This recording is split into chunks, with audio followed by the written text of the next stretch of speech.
Catherine Whitmore adjusted the microphone beneath the crystal chandeliers of the Manhattan ballroom and smiled at the donors who had just pledged millions. Then she turned to the pregnant woman seated near the back. "My daughter-in-law," she said lightly, "has never invested a single dollar in this company. She simply married into it."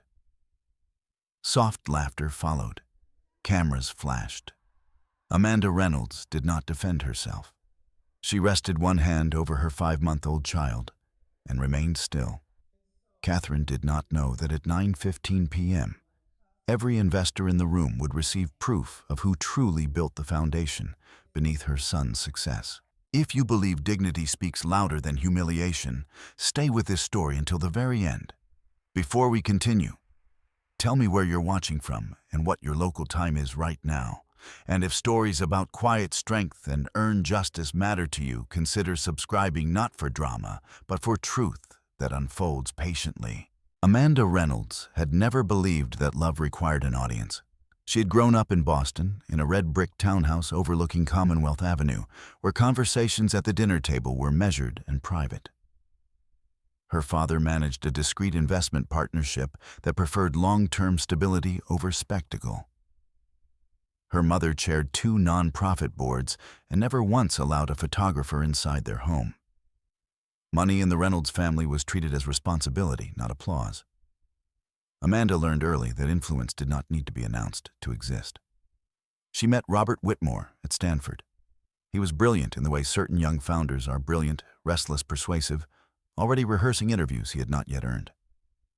He spoke about software architecture the way poets speak about language. He wanted to build something that would change access, something scalable, something fast. Amanda saw something else in him. She saw the way his confidence sharpened whenever his mother entered a room. Catherine Whitmore had built her own reputation in New York finance decades earlier. She understood board's leverage narrative. She also understood how to occupy space so completely that others forgot it had ever belonged to them. When Robert introduced Amanda to Catherine for the first time, Catherine smiled with immaculate warmth. "Boston," she had said, as if tasting the word. Well, that explains the restraint. Amanda had smiled back. She understood then that she was being assessed, not welcomed. Still, when Robert's startup entered its fragile second-year burn rate, rising runway shortening, Amanda did not hesitate. The company was promising. The technology was sound. The leadership, however, was unseasoned. Early angel commitments had faltered. 2 investors withdrew after market shifts. Payroll approached a threshold that could not be delayed. Robert did not sleep much during that winter. He did not ask Amanda for money. He did not need to. She saw the spreadsheets open at 2:00 a.m. She heard the silence in his breathing when he believed she was asleep. Amanda contacted her family's legal advisor quietly. Together, they structured an LLC-neutral name, no emotional trace through which $2.4 million would be transferred as seed capital. The documentation was precise. The equity allocation fair. The voting rights protective, but unobtrusive. She insisted on one condition: Robert was not to know the origin. Not because she doubted him, because she knew him. Robert wanted to succeed on his own terms. If he believed his wife had rescued him, gratitude might curdle into insecurity. Amanda preferred partnership without imbalance. The transfers occurred in 3 installments across 8 weeks. Each wire confirmation was saved, each agreement archived, each digital signature time-stamped and encrypted. Amanda kept a leather-bound notebook in her desk drawer. In it, she recorded the dates, transaction codes, and corporate amendments. Not obsessively, not defensively, simply methodically. She had been raised to document what mattered. When the capital reached the company's accounts, Robert called it a miracle. "An angel," he said, pacing the kitchen exhilarated. "A private backer. Wants to stay anonymous." Catherine arrived the following evening with champagne. "I told you," she said to Robert, not to Amanda. "My network still has its uses." Amanda poured the glasses. She did not correct the narrative. In the months that followed, the company stabilized. Engineers were hired. A marketing director joined.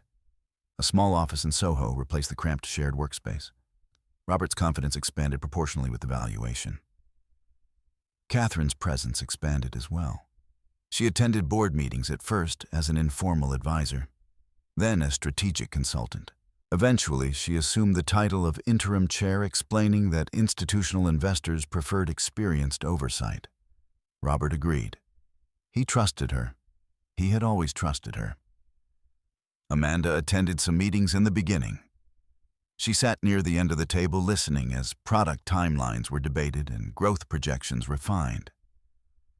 When financial summaries were reviewed, she observed the way Catherine framed the origin of their early survival. "We were fortunate," Catherine would say. "Connections matter." No one asked for specifics. Amanda noticed subtle shifts. Internal documents referred to the initial capital as private external infusion. The LLC was categorized as passive. There were no footnotes explaining its origin, though legally it was not required. Catherine began hosting small investor dinners. Amanda's invitations became less consistent. "It's just easier this way," Robert once said, distracted kissing her temple while checking his phone. "You shouldn't have to sit through all that." Amanda did not argue. At 5 months pregnant, she moved more slowly. The fatigue arrived in waves. Some evenings, she stood by the window of their apartment overlooking the Hudson, one hand resting on the curve of her abdomen, feeling both the steadiness of her child and the quiet recalibration of her marriage. She did not resent Robert, but she began to see the architecture of omission. Catherine praised Amanda publicly for supporting Robert emotionally. She described her as gracious, refined, private, never strategic, never foundational. Amanda listened carefully to tone. She understood that erasure rarely began with accusation. It began with adjectives. One afternoon, while reviewing a routine shareholder update forwarded to all equity holders, including the LLC, Amanda noticed a minor amendment buried in the attachment. A revision to voting thresholds. Language tightened around minority protections. It was not illegal. It was cautious, but it was intentional. Amanda forwarded the document to Jonathan Pierce, a corporate attorney she had known since her early 20s. She did not express alarm. She asked for interpretation. Jonathan replied the same evening.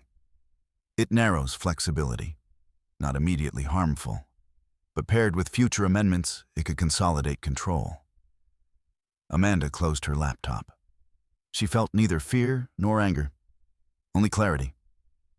That night, Robert spoke enthusiastically about the upcoming Series B round. Larger investors, media coverage, a formal gala announcement Catherine was organizing in Manhattan. "She's really pulling this together," he said. "I couldn't do this without her." Amanda studied his face.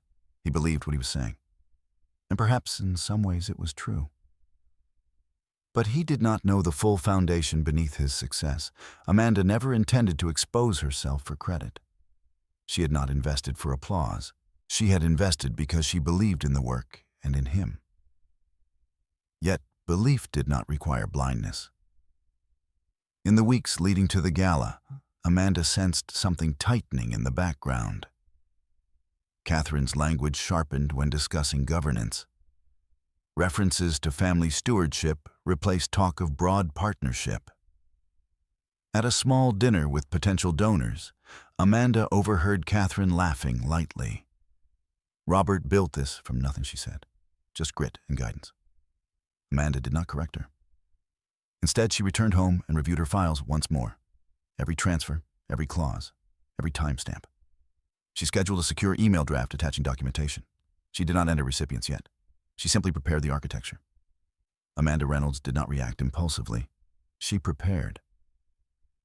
And in that preparation, the imbalance that Catherine believed she controlled was already beginning to shift quietly and visibly beneath polished floors and crystal light.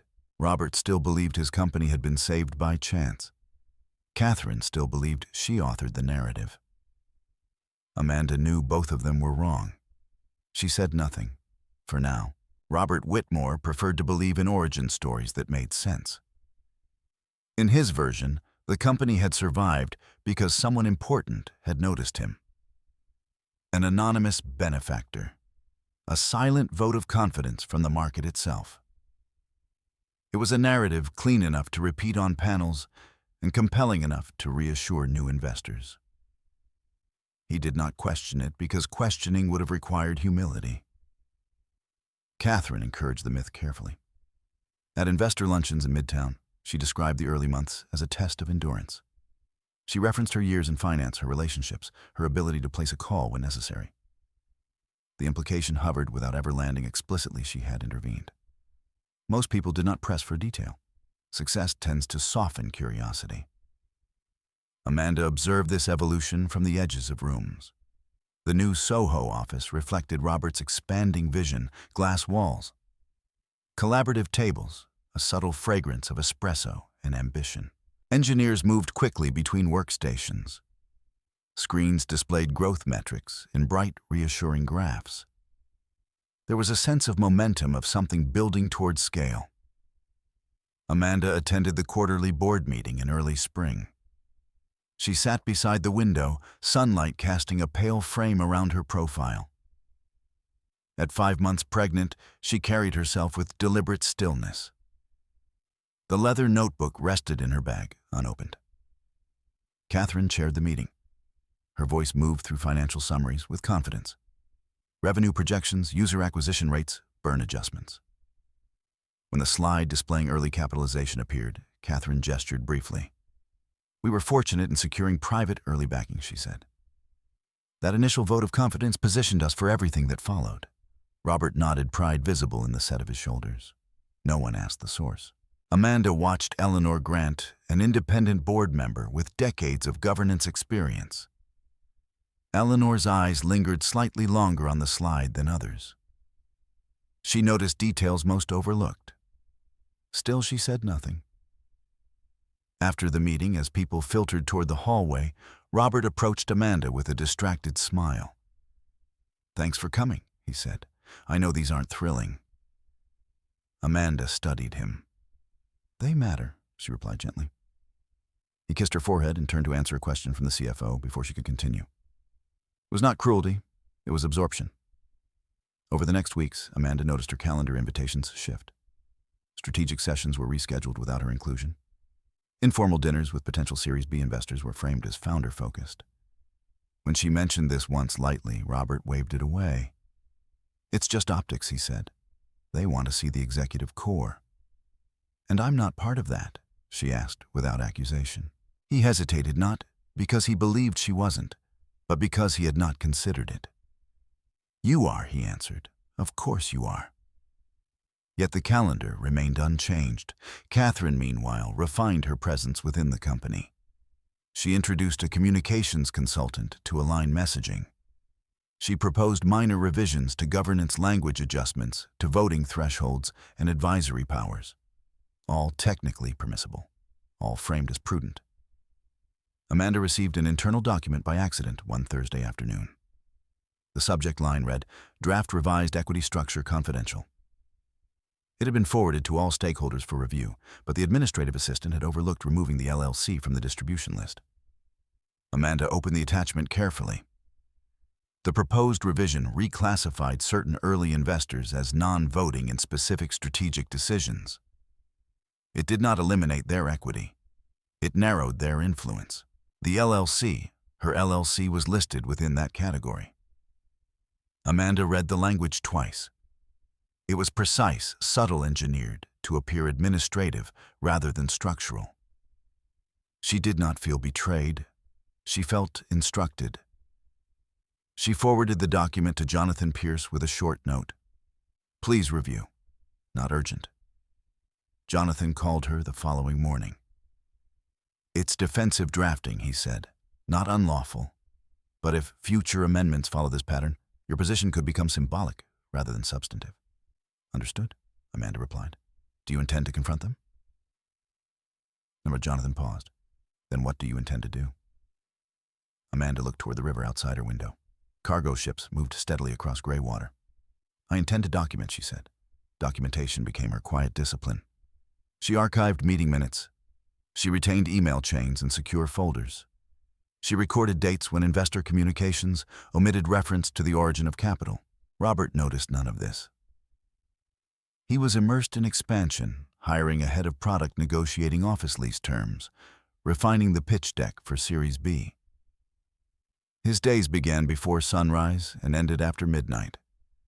When he returned home, exhaustion softened his edges. Some nights he rested his hand on Amanda's stomach and spoke to their unborn child about the future, about innovation, about legacy. Amanda listened. She loved him.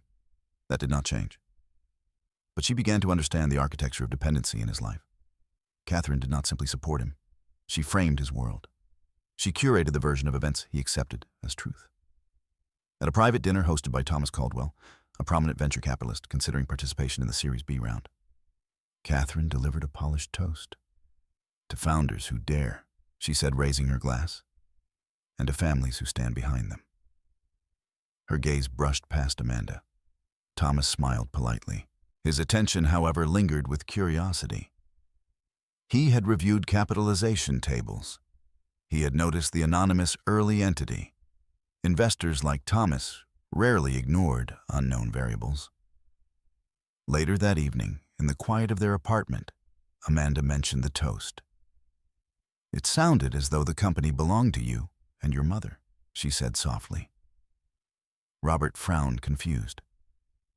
"It does," he answered instinctively. Then he caught himself. Structurally, yes. Majority shares. And the minority, she asked. He exhaled. "They're passive," Amanda nodded. She did not correct him. The next morning, she adjusted the scheduled email draft. She entered recipients, board members, major prospective investors, legal counsel. She attached supporting documents, bank records, transfer confirmations, signed agreements. She set the delivery time for 9:15 p.m. on the night of the gala. Not as retaliation, as clarification. Amanda did not crave spectacle. She would have preferred resolution in private. But private erasure had been building quietly for months. If truth required a public setting to survive, she would allow it. Meanwhile, Catherine intensified preparations for the gala announcement. The ballroom was secured. Press confirmed attendance. A video montage celebrating the company's journey from vision to valuation was edited with careful emphasis on Robert's leadership and Catherine's guidance. Amanda received her invitation formally, as though she were an extended guest. She selected a dark blue gown, elegant, unobtrusive. Catherine reviewed the seating chart personally. "Amanda will be more comfortable at table 12, she instructed the coordinator, "near the back, less exposure." Robert signed off on the final arrangements without scrutinizing them. In the weeks before the event, Amanda's pregnancy progressed quietly. Doctor appointments confirmed stability. The baby's heartbeat remained steady, rhythmic, certain. Amanda found comfort in that sound. She felt no urgency to confront. She understood timing. The night of the gala approached like a polished crescendo investor, expectations high, media interest rising. Robert, rehearsing his remarks in front of the mirror. He believed he was stepping into his triumph. Catherine believed she had shaped it. Amanda knew that narratives built on omission cannot sustain pressure indefinitely. She remained silent. But silence, she understood, was not surrender. It was preparation. Erasure, when done properly, does not announce itself. It rearranges language. It reorders seating charts. It shifts signatures to the second page. Amanda Reynolds recognized the pattern long before anyone else realized there was one. 2 weeks before the gala, she arrived at the Soho office earlier than usual. The elevator doors opened onto the quiet hum of servers and the faint scent of fresh paint. Catherine had insisted on minor renovations before investors toured the space. Visibility mattered. Amanda walked past the glass conference room and noticed a stack of printed binders on the central table. Revised governance draft, internal review was embossed on the cover. She did not open them immediately. She waited. An hour later, while reviewing emails in Robert's office, he had asked her to look over a philanthropic partnership proposal. An automated message appeared in her inbox. Subject: updated amendment. Language: final pass attached was a clean draft of the company's amended operating agreement. It had not been addressed to her personally. It had been sent to a distribution list that included the LLC holding her shares. A technical inclusion, an oversight. Amanda opened the document slowly. The language was efficient, deliberate. Section 4.3 redefined minority voting authority in matters concerning board restructuring. Section 5.1 permitted interim chair authority to override procedural delays in the interest of investor confidence. The interim chair was Catherine. Amanda read the clauses twice. They did not strip ownership. They did not invalidate contracts. They simply tightened the perimeter around influence. In isolation, each amendment could be defended as prudent corporate housekeeping. Together, they formed a corridor, narrow, controlled, directed. Amanda closed the document and leaned back in Robert's chair. Outside the glass wall, employees moved quickly, unaware of the subtle architecture being redrawn above them. She did not confront Robert when he arrived. He entered mid-conversation on his phone, gesturing enthusiastically about valuation multiples. When he ended the call, he kissed her cheek. "You're up early," he said. "I wanted to read the partnership proposal," she replied evenly. He smiled, grateful, already turning toward his laptop. Amanda watched him for a moment. "Did you review the amendment draft?" she asked. He paused, fingers hovering above the keyboard. "Mom handled most of it," he answered. "Standard cleanup before Series B. And the minority clauses." He blinked. "I assume they're fine. Legal cleared it." Amanda nodded. She did not ask further questions. Robert did not notice the restraint in her voice. That afternoon, she scheduled a call with Jonathan Pierce. She did not dramatize. She read the clauses aloud. Jonathan listened carefully. "It centralizes discretionary authority with the chair," he said finally. "If exercised aggressively, it could marginalize certain stakeholders." "Legally contestable?" Amanda asked. "Not yet," Jonathan replied. "But if paired with a narrative shift about the origin of capital influence, could be reframed." Amanda absorbed that. Narrative shift. She thanked him and ended the call. Later that week, Catherine hosted a private pre-gala dinner at an Upper East Side townhouse belonging to a longtime associate. Amanda attended because absence would have been interpreted as fragility. The dining room shimmered with understated wealth. Silver candlesticks, porcelain plates, muted conversation about markets and policy. Catherine guided discussion effortlessly. "We were fortunate in our early resilience," she said, slicing her salmon with careful precision. "When others hesitated, we pushed forward." Thomas Caldwell raised an eyebrow slightly. "And that early backer remains anonymous?" he asked. Catherine smiled. "Some preferred discretion." Amanda sipped her water. She noticed how Catherine's phrasing positioned the investor as distant, peripheral, and instrument rather than a foundation. Robert, seated beside his mother, nodded appreciatively at her storytelling. Amanda did not interrupt. She understood now that silence had allowed the mythology to mature. Correcting it casually would appear defensive. Clarifying it with documentation would be irreversible. After dinner, Catherine approached Amanda privately near the foyer. "You've been very gracious," she said, her tone smooth. "Not every woman would be so comfortable remaining behind the scenes." Amanda met her gaze calmly. "Comfort is relative," she replied. Catherine's smile did not falter. "Well, the spotlight can be unforgiving." Amanda inclined her head slightly. "I'm aware." The conversation ended there. That night, Amanda returned home and reviewed her records once more. Bank confirmations from the Reynolds Family Trust, wire receipts with transaction identifiers, operating agreements bearing digital timestamps. She cross-referenced dates against the company's internal capital acknowledgement statements. The chronology was unambiguous. She opened the drafted email she had prepared days earlier. Subject line clarification regarding initial capital structure. She reread the body text, concise, neutral, factual. It did not accuse, it did not editorialize. It simply outlined the origin of funds attached supporting documentation and stated that recent public representations had omitted material context relevant to investor transparency. Amanda added one final attachment, the original signed equity allocation agreement clearly listing the LLC's voting rights as negotiated at inception. She reviewed the recipient list again. Board members, prospective Series B investors, corporate counsel. She did not include media. She set the scheduled delivery for 9:15 p.m. on gala night. Then she closed her laptop. In the weeks leading up to the event, Catherine's adjustments became more visible. Amanda's name was removed from a printed program draft describing founding contributors. When Amanda inquired gently with the event coordinator, the coordinator hesitated. "I was told to streamline the narrative," she said quietly. Amanda thanked her and made no further comment. Robert rehearsed his speech each evening. "I couldn't have done this without my mother's guidance." He practiced pacing in the living room.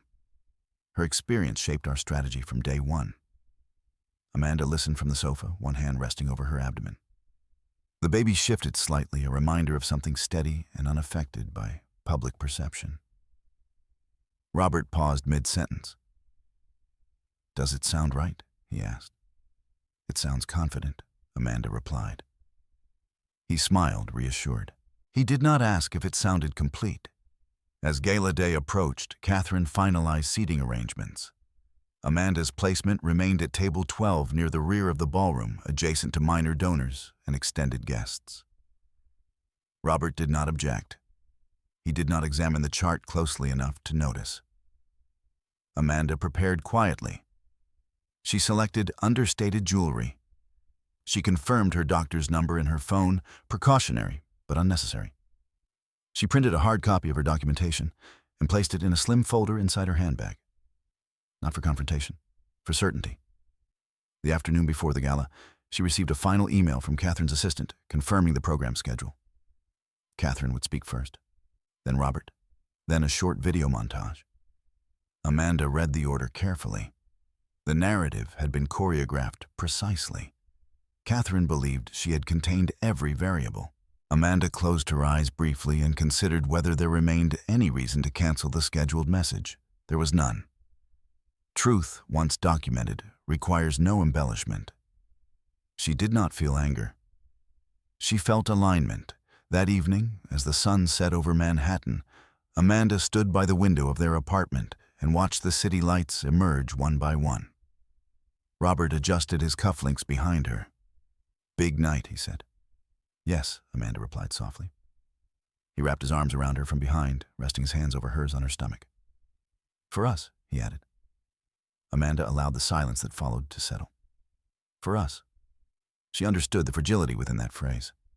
By the time they entered the ballroom beneath crystal chandeliers and curated applause, Catherine believed the evening would affirm her authorship of the company's ascent. Robert believed it would cement his legacy. Amanda knew it would correct the record. And correction, once released, cannot be negotiated back into omission. She took her seat at table 12. The clock above the far exit read 8:47 p.m. She waited. The ballroom at the Langford Hotel glowed in calculated elegance. Crystal chandeliers refracted light across polished marble floors. Round tables were draped in ivory linen, each centered with low arrangements of white orchids and silver votives.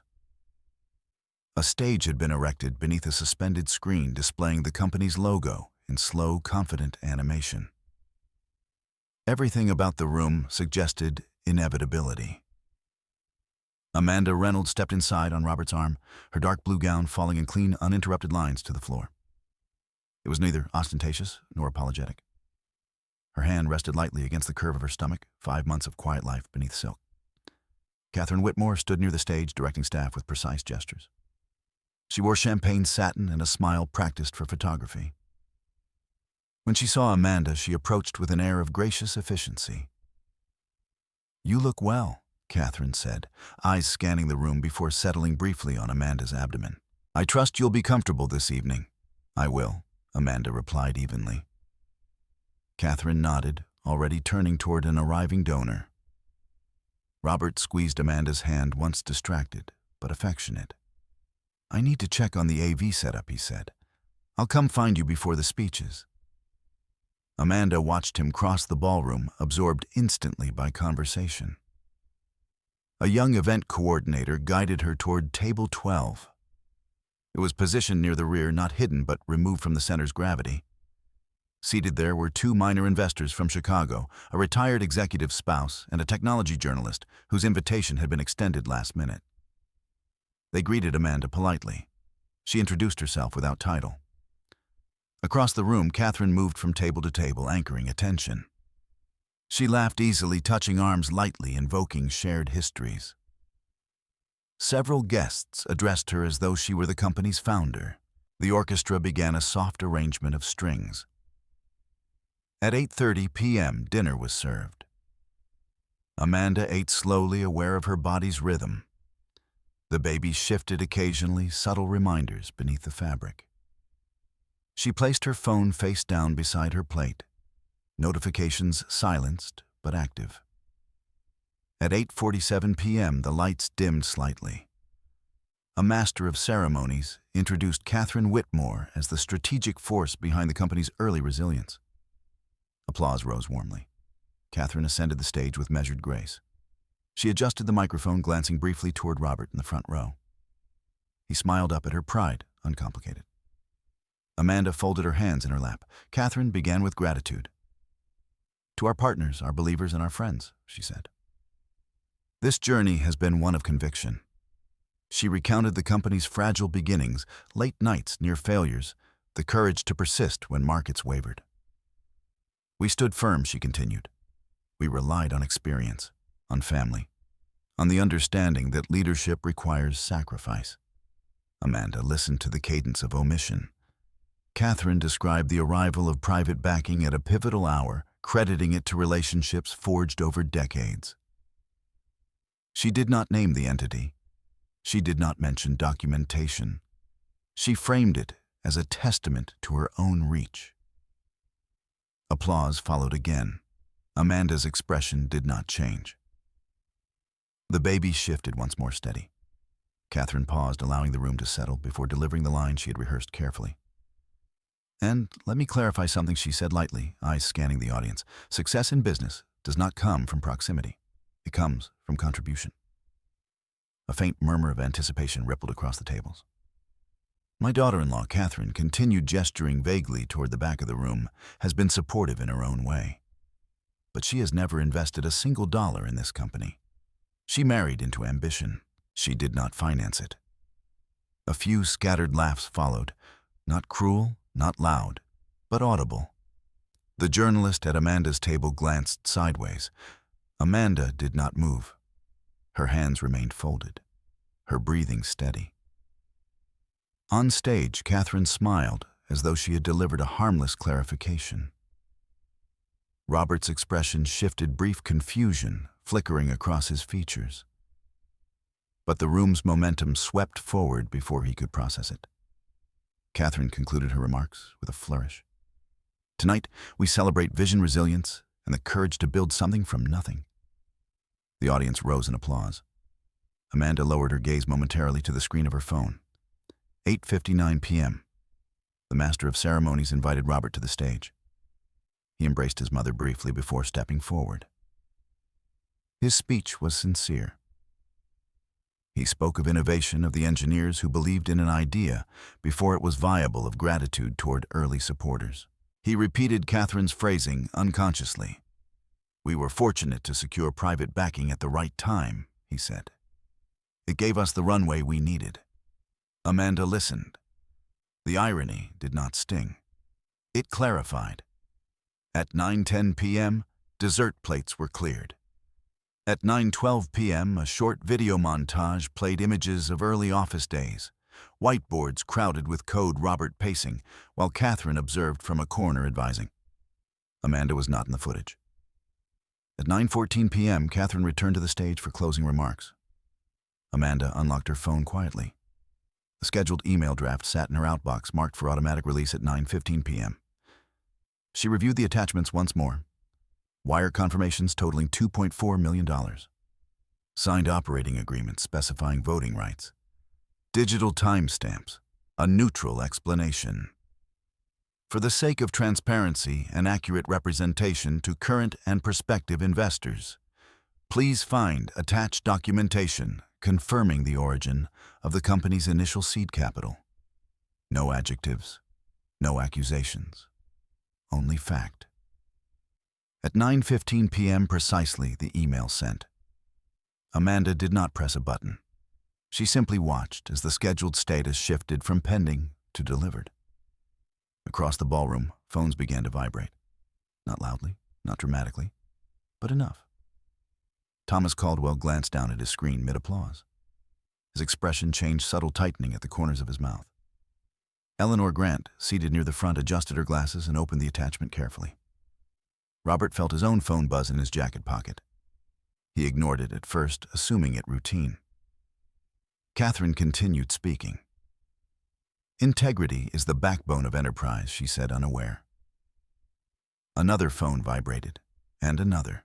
A ripple moved through the room, not noise, but attention redirecting. Thomas leaned toward Eleanor, whispering something precise. Robert finally reached into his pocket and glanced at his screen. Subject line: clarification regarding initial capital structure. He frowned. He opened the email. The first attachment loaded slowly. When the wire confirmation appeared bearing the Reynolds Family Trust as originating account, his breath stalled. He scrolled. Second transfer, third transfer. Total $2,400,000. His name listed on the operating agreement. The LLC identified clearly as primary seed investor. Robert's face drained of color. On stage, Catherine paused mid-sentence, sensing the shift. She noticed Thomas standing, Eleanor closing her folder with deliberate care, the low murmur expanding. Amanda rose quietly from her seat. The journalist at her table watched her with open curiosity. Amanda placed her phone into her clutch and walked toward the exit. She did not hurry. She did not look at Catherine. As she reached the ballroom doors, Catherine's voice faltered for the first time that evening. "What seems to be the matter?" she asked, forced composure tightening her tone. Robert stepped away from the stage, eyes fixed on Amanda's retreating figure. He called her name once. She did not turn. Behind him, Eleanor Grant addressed the room calmly. "It appears we need clarification," she said. Catherine's smile fractured. Amanda stepped into the quiet hallway beyond the ballroom. The doors closed softly behind her, muting the rising confusion inside. She exhaled, not in relief, not in triumph, simply in completion. Inside the ballroom, the narrative Catherine had constructed so carefully began to unravel under the weight of documentation. Amanda walked toward the elevator, one hand resting lightly against her abdomen. The baby's heartbeat remained steady. Truth had been delivered, without a single raised voice. The ballroom doors had not yet fully absorbed Amanda's exit when the room's temperature seemed to change. It was not louder, it was sharper. Catherine Whitmore remained on stage. Fingers still curled around the microphone. For a fraction of a second, she believed this was a misunderstanding, an unfortunate coincidence of timing, perhaps a clerical error. Then she saw Thomas Caldwell walking toward Eleanor Grant with his phone held outward. She saw Robert staring at his screen as though the words might rearrange themselves into something less definitive. Catherine smiled, though the muscles around her eyes had tightened. "If there's a technical issue," she said lightly into the microphone, "I'm sure it can wait until after dessert." No one laughed. Eleanor stood. Her posture was not dramatic. It was administrative. "I believe," Eleanor said calmly, projecting without strain, "that several board members and investors have just received documentation regarding the company's initial capital. Given the importance of transparency at this stage, we should address it immediately." The word transparency lingered. Catherine's grip on the microphone tightened. Robert stepped closer to the stage, his voice low but urgent. "Mom," he said, showing her the screen. Catherine glanced down. The subject line was clinical, the attachments unmistakable. She recognized the Reynolds Family Trust immediately. She had reviewed the capitalization table dozens of times. She'd seen the LLC name traced and assessed it as distant capital external passive. She had never considered that it might be Amanda. Her first reaction was not guilt. It was calculation. "This is misleading," she said sharply to Robert. "There must be context missing." Robert's expression was no longer confused. It was disoriented. "She wired the money," he said quietly. On stage, Catherine forced a breath. "Ladies and gentlemen," she began again, "it appears there has been some confusion regarding early capital structuring." Thomas Caldwell did not sit down. With respect, he said evenly, "The documentation seems rather clear." Several investors were scrolling through the attachments simultaneously. Screens glowed across the dimmed ballroom like scattered verdicts. Catherine descended from the stage. "This is not the appropriate venue," she insisted. "We can clarify privately." Eleanor met her gaze without hostility. "Public representation was made." Publicly, Eleanor replied. "Correction may require the same forum." Robert stepped forward, ascending the stage slowly. He took the microphone from its stand, not looking at his mother. He did not yet know what he intended to say. He only knew silence would now be interpreted as alignment. "My wife," he began, his voice unsteady, "is the managing trustee of the Reynolds family trust." A murmur moved through the room again, this time not speculative but recalibrating. Robert swallowed. The initial $2.4 million came from that trust. Catherine felt the shift physically, as though gravity had adjusted. "She never disclosed that to you," Catherine said quickly, almost defensively. "You believed it was an external investor?" Robert looked at her. "I believed what I was told," he answered. The distinction was subtle. It was also irreversible. From the back of the room, the journalist raised a hand slightly. "Was the board aware of the origin?" she asked. Eleanor responded before Catherine could. The entity was disclosed. The beneficial source was not, and were there recent amendments affecting minority voting rights, Thomas added. Eleanor's silence confirmed enough. Catherine's composure began to fracture at the edges. "This is being distorted," she said. "Amanda never objected. She never claimed." "She didn't need to claim," Thomas interrupted gently. "Ownership doesn't evaporate through silence." Robert stepped down from the stage. He walked toward the ballroom exit. Catherine reached for his arm. "Where are you going to talk to my wife?" he said. He exited without waiting for response. The hallway beyond the ballroom was quiet, carpet-muffling urgency. Amanda stood near the window at the far end, watching traffic glide below the hotel entrance. She had not left the building. She had anticipated this moment. Robert approached slowly. For several seconds, neither spoke. "I didn't know," he said finally. Amanda nodded. "I know." He studied her face as though searching for anger. He found none. "Why didn't you tell me?" he asked. "Because you needed to believe you were chosen," she replied softly, "not rescued." He closed his eyes briefly. "I would never have let anyone say that about you." "You already did," she answered, not unkindly. The words settled between them, not accusation, not cruelty, simply fact. Inside the ballroom, Eleanor had requested a brief recess. Investors clustered in low conversations. Catherine moved from group to group, attempting to reassert narrative control. It was a structural technicality, she insisted. Amanda preferred anonymity. "That may be," Thomas replied evenly, "but public statements were made tonight that contradict documented fact." Catherine's irritation surfaced. "This is a family matter," she said. Thomas held her gaze. It became a governance matter the moment capital was misrepresented. Back in the hallway, Robert leaned against the wall opposite Amanda. "The amendments," he said slowly. "Were they directed at you?" "They narrowed minority protections," Amanda replied. "Perhaps unintentionally." He exhaled sharply. "Nothing about this feels unintentional." Amanda rested her hand over her abdomen. "I didn't schedule the email to humiliate anyone," she said, "only to prevent further revision." Robert understood then. She had not retaliated. She had preserved. "Did you plan this from the beginning?" he asked quietly. "No," Amanda said. "I planned it when omission became narrative." Silence returned. The elevator doors opened at the end of the hall. A guest stepped out, glanced at them, and quickly looked away. Inside the ballroom, Eleanor reconvened the gathering. For the sake of clarity, she announced we will schedule an immediate closed-door board session following tonight's event.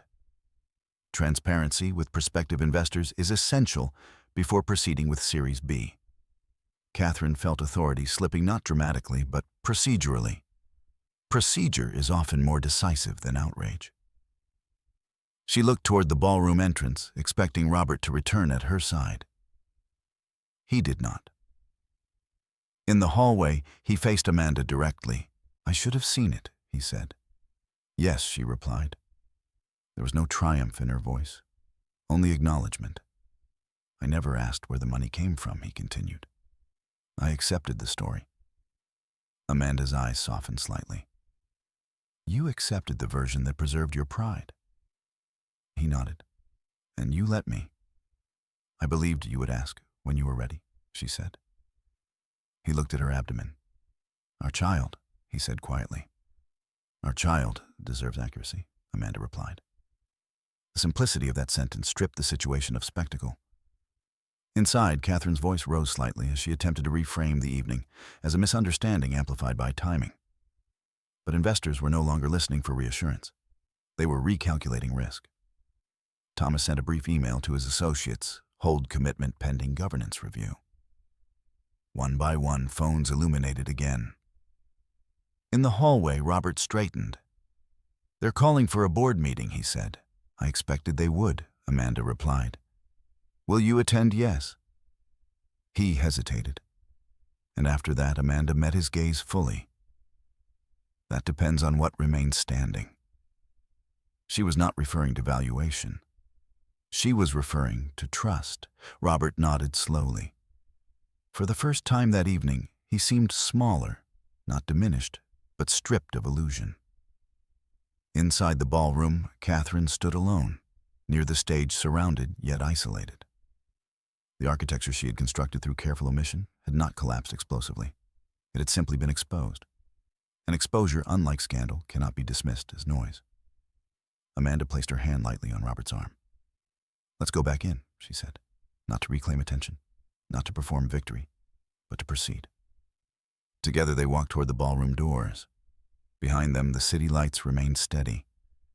Truth had entered the room, and it was not leaving quietly. When Amanda and Robert re-entered the ballroom, the atmosphere had shifted from celebration to calculation. The chandeliers still shimmered. The orchids still stood untouched in their silver vases. But conversations had tightened into quiet clusters, phones resting beside water glasses like silent witnesses. Eleanor Grant stood near the front speaking calmly with Thomas Caldwell and two other investors.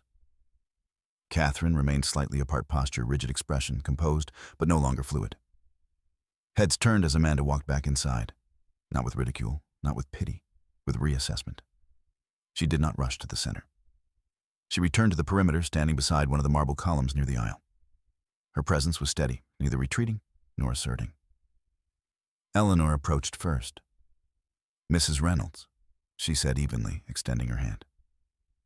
"Thank you for your documentation." Amanda accepted the handshake. "It was necessary," she replied. Eleanor studied her face for a moment, as though measuring more than words. "We will be convening the board within the hour," Eleanor continued. "Would you be willing to remain?" "Yes." Catherine stepped forward before Eleanor could move away. "I believe this discussion should be private," she said, her voice lowered but firm. "There's no need for theatrics." Amanda looked at her without hostility. "There were no theatrics," she said quietly. "Only records." The word records seemed to land harder than accusation. Thomas joined them. "The email was factual," he said. "The issue now is disclosure and governance." Catherine forced a polite nod. "Of course," she replied, "and we will clarify any misunderstandings." Amanda did not correct her use of the word misunderstandings. Robert stood slightly behind his mother, silent. He was not aligned with Catherine, nor entirely positioned beside Amanda. He was suspended between the two realities he had allowed to coexist. Within 30 minutes, the ballroom had thinned. Media representatives were told the remainder of the evening involved internal strategy discussions. Catering staff cleared tables quietly, avoiding eye contact. The board assembled in a smaller conference suite upstairs. The room was neutral, long mahogany table, leather chairs, a large screen mounted at one end. The city skyline stretched beyond the windows like an indifferent backdrop. Eleanor took the seat at the head. Robert sat to her right. Catherine sat opposite him. Amanda took a seat near the center, neither at the head nor at the edge. Jonathan Pierce entered shortly after, briefcase in hand, posture unhurried. Catherine's eyes narrowed slightly. "You brought counsel?" she asked Amanda. "I anticipated questions," Amanda replied. Eleanor began without ceremony. "For the record," she said, "we are here to review documentation regarding the origin of the company's seed capital and assess whether recent governance amendments conflict with fiduciary obligations."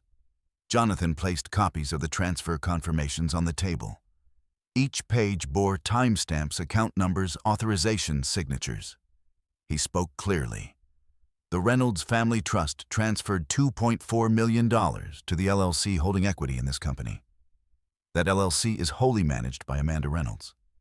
The operating agreement at inception granted voting rights proportional to that investment. Catherine folded her hands. "The LLC was disclosed," she said. "Its ownership structure was not required to be." Jonathan inclined his head. "Disclosure of beneficial ownership becomes relevant when public representations contradict material fact," Eleanor interjected. "Earlier this evening, it was stated that Mrs. Reynolds had never invested in this company." Catherine's jaw tightened. "That statement was contextual," she said. "Amanda did not personally wire funds from a checking account." Amanda's expression did not shift. Jonathan responded evenly. "Beneficial control of trust assets qualifies as investment." Silence followed. Eleanor turned to Robert. "Were you aware that your wife controlled the initial seed capital?" Robert swallowed. "No." "And did you inquire?" He hesitated. "No." The admission did not echo loudly. It settled. Thomas leaned forward. "Why was the origin not clarified during prior capital discussions?" he asked. Robert glanced at his mother before answering. "I accepted the explanation provided," he said, "but the backing came through family connections." Catherine's composure began to fracture. "And that explanation was not inaccurate," she insisted. "The introduction was facilitated. The funds were not yours," Amanda said quietly. It was the first time she had spoken directly into the center of the table. No accusation colored her tone, only precision. Catherine looked at her. "You never objected," she said. "I did not need credit," Amanda replied. "But I required accuracy." Eleanor folded her hands. "The amendments to minority voting rights," she said, "were drafted within the last quarter." "Did those revisions consider Mrs. Reynolds' position?" Catherine answered before Robert could. "They were procedural safeguards." Jonathan slid another document across the table. "The revisions centralize override authority with the interim chair," he said. "Combined with public misrepresentation, they create exposure." The word exposure hung in the air. Legal exposure, reputational exposure. Catherine's voice sharpened. "This is disproportionate," she said. "We are discussing internal structuring." Thomas shook his head slightly. "We are discussing investor confidence." Robert leaned forward, elbows on the table. "I should have known," he said quietly. Catherine turned toward him. "You trusted me," she replied. "I did," he said. "But trust doesn't replace verification." Amanda watched him carefully. This was not defiance. It was awakening. Eleanor addressed the room again. "The board must determine whether recent amendments remain appropriate and whether interim leadership adjustments are necessary pending review." Catherine's eyes widened slightly. "You're suggesting removal?" "I am suggesting neutrality during investigation," Eleanor replied. The room grew still. Amanda placed her hand lightly on the table. "I am not requesting removal," she said. "Only restoration of original voting rights and formal acknowledgement of capital origin in all disclosures." Catherine looked at her sharply. "You scheduled that email deliberately during the gala." Yes, Amanda replied. To humiliate me. No, Amanda said. To prevent further revision, Robert closed his eyes briefly.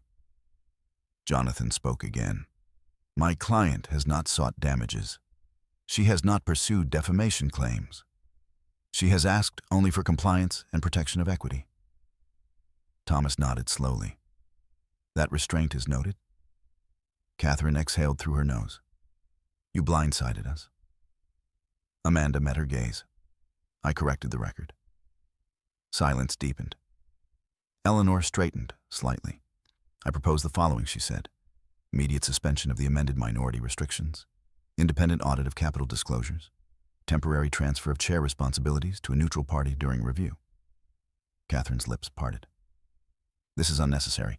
It is procedural, Eleanor replied. Robert looked at his mother, then at Amanda. He understood now that the evening had shifted something irretrievable. Not valuation, structure. He spoke carefully.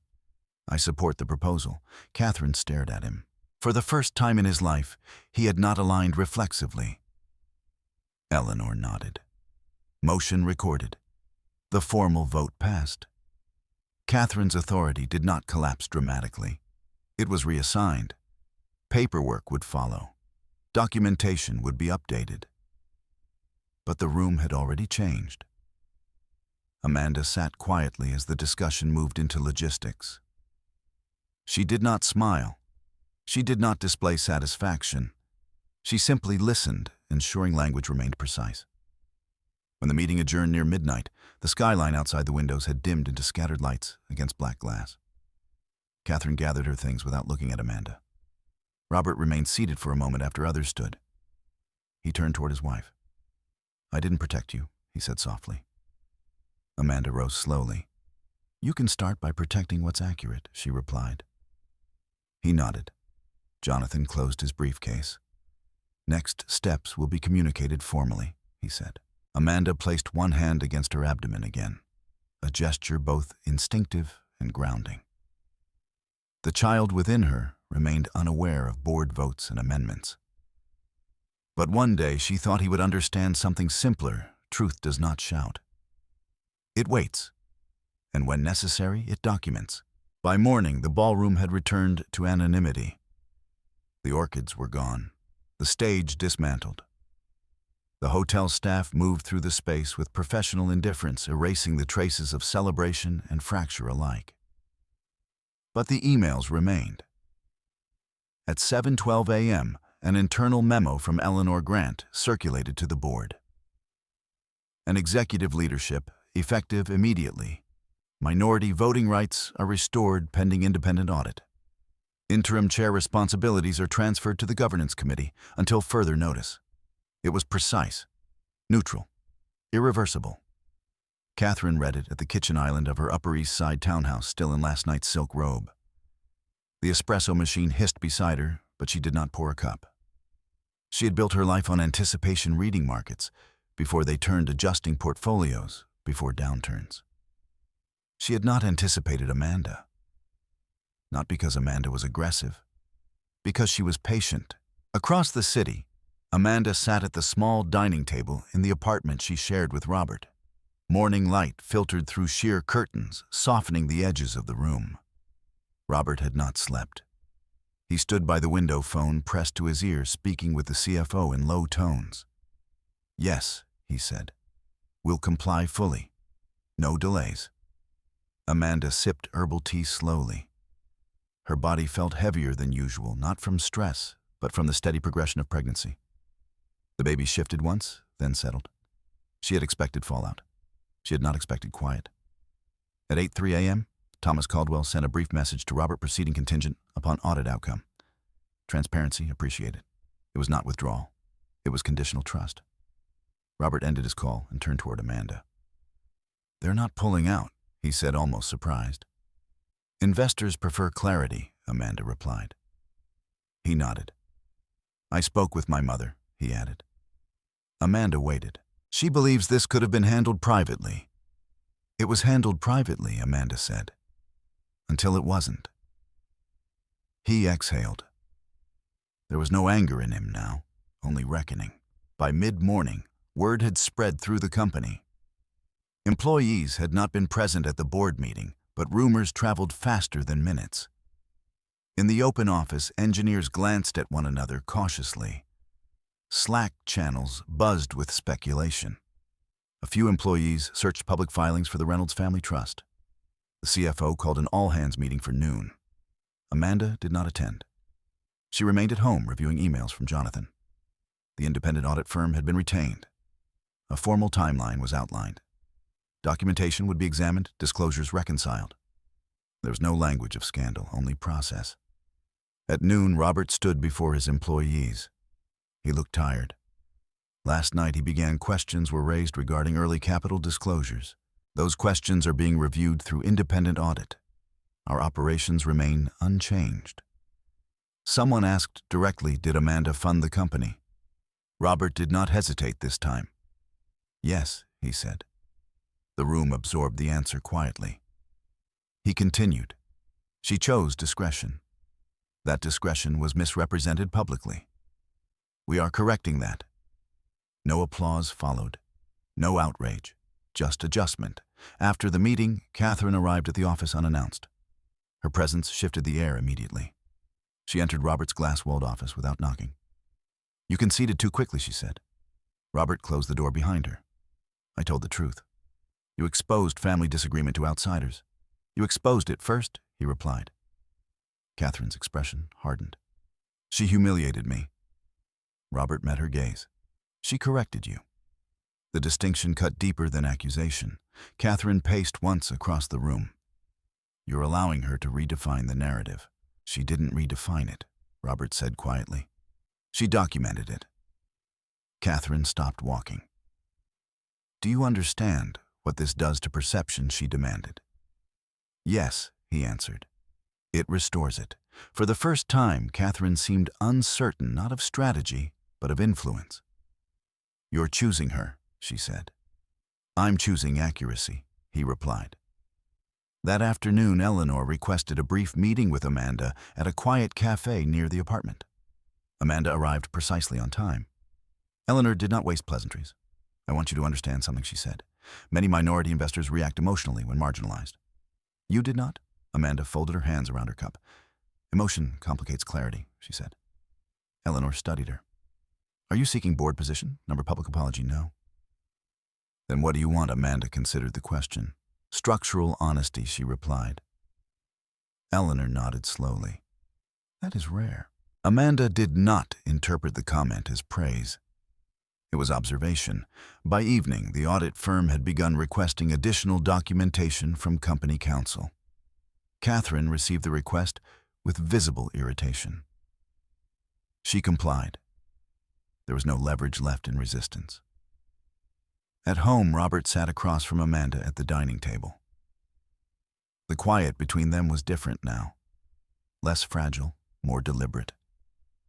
I underestimated you, he said finally. Amanda tilted her head slightly. In what way? I thought you preferred distance from the company. I preferred integrity within it, she replied. He absorbed that. I never asked where the money came from, he said again. No, she agreed. And you let me believe it was something else. I allowed you the version you were comfortable with, she said. He leaned back in his chair. That was a mistake. Amanda's expression softened. Growth often is. He watched her carefully. Are you planning to stay? He asked. She did not answer immediately. The baby shifted again, small but unmistakable. My priority is stability, she said finally. For the child, and for us. She looked at him directly. That depends on whether stability includes truth. He nodded. There was no argument left in him, only evaluation. That night, Catherine sat alone in her townhouse study. Financial reports lay open on her desk. Market updates scrolled silently across a muted television. For decades, she had equated control with protection. Now she understood something she had overlooked. Amanda had never competed for control. She had simply retained it. And retention, once visible, cannot be dismissed as intrusion. The audit would proceed. The board would recalibrate. Investors would wait. Amanda lay in bed later that night, one hand resting lightly against her abdomen. The child's heartbeat recorded at the last appointment echoed in her memory, steady, rhythmic, unconcerned with perception. She did not feel victorious. She felt aligned. Truth had not exploded. It had surfaced. And in surfacing, it had rearranged the architecture of power quietly, without spectacle. Tomorrow would bring new conversations, new adjustments. But tonight, the silence in her home was no longer fragile. It was earned. The audit began without drama. There were no investigators in dark suits, no raised voices in hallways. There were spreadsheets, secure file transfers, and formal requests phrased in neutral corporate language. Clarity, when pursued properly, rarely resembles confrontation. 3 days after, the gala representatives from the independent firm arrived at the Soho office. They were courteous, methodical, and uninterested in personality. Their focus was narrow capital origin disclosure consistency governance amendments. Amanda did not attend the initial review session in person. She participated through secure video conference from the apartment, Jonathan Pierce seated beside her at the dining table. On screen, the lead auditor, a woman in her 40s with measured diction, began outlining the scope. "We are verifying the chronology of initial capitalization," she said. Specifically, the $2.4 million infusion recorded through Whitmore Digital Holdings, LLC. Amanda inclined her head. "That entity is wholly managed by me," she confirmed. "Funds originated from the Reynolds Family Trust. Documentation has been provided." The auditor nodded. "We will cross-reference bank confirmations with internal board minutes and investor disclosures." Robert sat in the conference room at the office, visible in a separate window on the screen. He looked attentive, composed, no longer defensive. Catherine was present as well, though she spoke little during the opening discussion. Her posture remained rigid, but she understood resistance would now appear obstructionist. The auditors began with dates. Transfer 1 February 3rd, 2 years prior. Transfer 2 March 18th. Transfer 3 April 7th. Each matched precisely with payroll deadlines and operational inflection points in the company's early survival. Robert watched the numbers align. He remembered those weeks vividly, the anxiety, the uncertainty, the sudden relief when funds arrived. He had called it Providence. It had been Amanda. The auditor shifted to board minutes. In the March meeting following the second transfer, she said capital was described as secured through private external backing. No clarification of beneficial control was recorded. Catherine spoke evenly. The entity was disclosed. There was no misstatement. The auditor met her gaze. Disclosure of entity differs from representation of origin in public forums. Catherine's jaw tightened. "We did not anticipate public scrutiny of personal family structures." Jonathan responded calmly from Amanda's side of the call.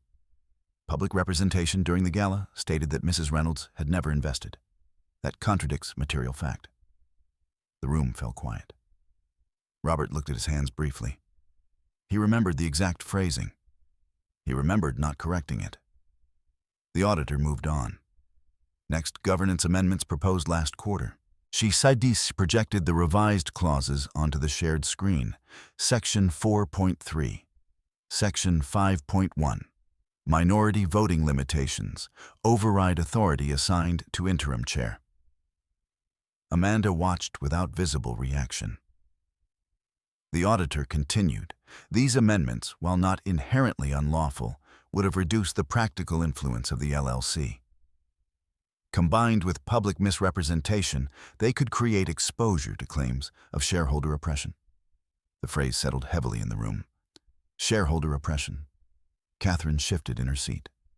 There was no intent to marginalize, she said. Intent is separate from effect, the auditor replied.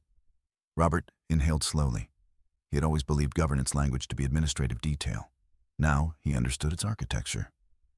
Every clause carried direction. Every omission carried weight. The audit session lasted 3 hours.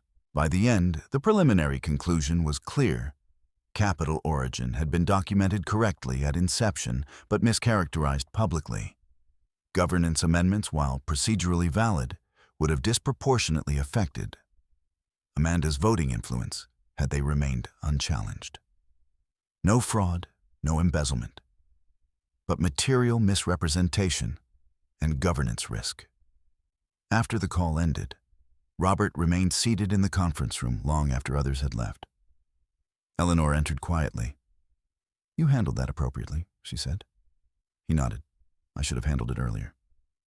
Eleanor did not disagree. "Leadership isn't defined by perfection," she said. "It's defined by correction." Across the city, Amanda closed her laptop and leaned back in her chair. Jonathan gathered his documents. "You were restrained," he observed. "I had no need to escalate," Amanda replied. "Many would have." "I'm not many," she said simply.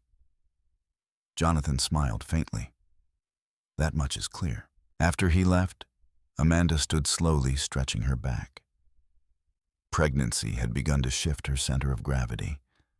The baby moved against subtle pressure beneath her ribs.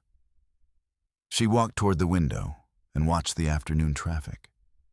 There was no satisfaction in her expression, only steadiness. Later that evening, Robert returned home earlier than usual. He did not bring work with him.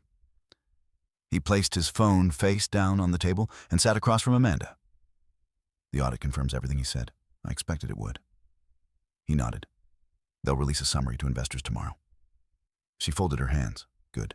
He studied her. "You never intended to sue," he said. "No." "You never threatened to withdraw funding immediately." "No." Why, Amanda considered the question carefully. "Because destruction isn't correction," she said. "And our child deserves a father who built something honest." He absorbed that. "And my mother?" he asked quietly. Amanda met his eyes. "She built influence," she said. "She did not build the foundation." He looked down. "I don't know how to reconcile that." "You don't have to reconcile it tonight," she replied. Silence returned between them, but it no longer felt like distance. It felt like processing. The next morning, the audit summary was distributed. It was concise. Initial seed capital $2.4 million from Reynolds Family Trust via LLC. Public statement at gala inaccurate. Governance amendment suspended pending revision. No financial misconduct identified. Thomas Caldwell responded within an hour. Proceeding with Series B participation contingent upon formal governance update. Investor confidence had not evaporated. It had recalibrated. Catherine read the summary in her study once more. The language was careful. It did not accuse her of wrongdoing. It did not assign motive. It simply corrected the record. For someone who had built a career on narrative control, that was more unsettling than condemnation. She called Robert that afternoon. "I will not be portrayed as manipulative," she said. "You're not being portrayed," he replied calmly. "The facts are. And you're comfortable allowing that. I'm comfortable allowing accuracy." There was a long pause on the line. "You've changed," Catherine said. "No," he answered. "I'm just paying attention." When the call ended, Robert felt something unfamiliar relief. Not because conflict had disappeared, but because pretense had. That evening, Amanda attended her routine prenatal appointment. The doctor measured, listened, nodded approvingly. "Strong heartbeat," he said. "Everything progressing normally." Amanda lay still on the examination table, listening to the rhythmic pulse amplified in the quiet room. It was steady, unaffected by board votes, amended clauses, or investor scrutiny. Life continued independent of reputation. As she left the clinic, her phone buzzed with a brief message from Eleanor. "Board vote scheduled Friday to formalize governance revision. Your attendance appreciated, but not required." Amanda typed a short reply. "I will attend, not to assert, not to supervise, but to witness."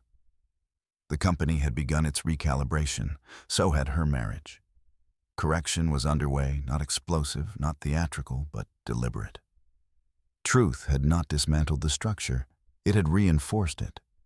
And reinforcement, unlike humiliation, leaves something standing. The formal board vote was scheduled for Friday at 4:00 p.m., no gala lighting. No champagne, no curated applause. Just a long table printed agendas and the measured weight of consequence. Amanda arrived 5 minutes early. She wore a simple charcoal dress and low heels, her posture steady, despite the gradual heaviness of pregnancy. Jonathan Pierce accompanied her, but remained seated along the wall, observing rather than leading. Catherine was already present. She sat upright at the far end of the table, hands folded neatly over a leather portfolio. Her expression was controlled, but something beneath it had shifted. She no longer radiated command. She radiated containment. Robert entered last. He paused briefly at the doorway, scanning the room before taking his seat, not beside his mother this time, but across from Amanda. It was not dramatic. It was deliberate. Eleanor Grant opened the meeting. This session is to formalize governance revisions in light of the independent audit findings, she began. Specifically, reinstatement of minority voting rights as originally structured, clarification of capital origin in all investor materials, and reassignment of chair responsibilities. She did not look at Catherine when she said the last line. The proposed resolution had been circulated in advance. Amanda read it again as Eleanor summarized all minority voting protections restored to original agreement terms. Formal disclosure of Reynolds Family Trust as seed capital origin in Series B materials. Interim chair responsibilities transferred permanently to Governance Committee Chair until next annual vote. The language was precise, balanced, procedural. Catherine cleared her throat. "I want the record to reflect," she said, voice steady, "that there was never intent to mislead investors." Eleanor nodded. "That statement will be included." Amanda did not respond. Intent, she understood, was secondary to impact. Thomas Caldwell joined the meeting via video link. His image flickered onto the wall screen. "For clarity," he said, "my firm remains committed to the Series B round, contingent upon this resolution passing." The conditionality was no longer personal. It was structural. Eleanor looked around the table. Any objections to the proposed revisions? Catherine's fingers tightened slightly over her portfolio. She could object. She could prolong. But resistance now would signal instability more than strength. "No objection," she said finally. The vote proceeded. One by one, hands were raised. Approved, unanimous. The governance revision passed. There was no applause, only notation. Eleanor made the final statement. "Effective immediately, Catherine Whitmore will step down from interim chair responsibilities. We thank her for her contributions." The phrasing was diplomatic. It did not erase her history. It simply repositioned it.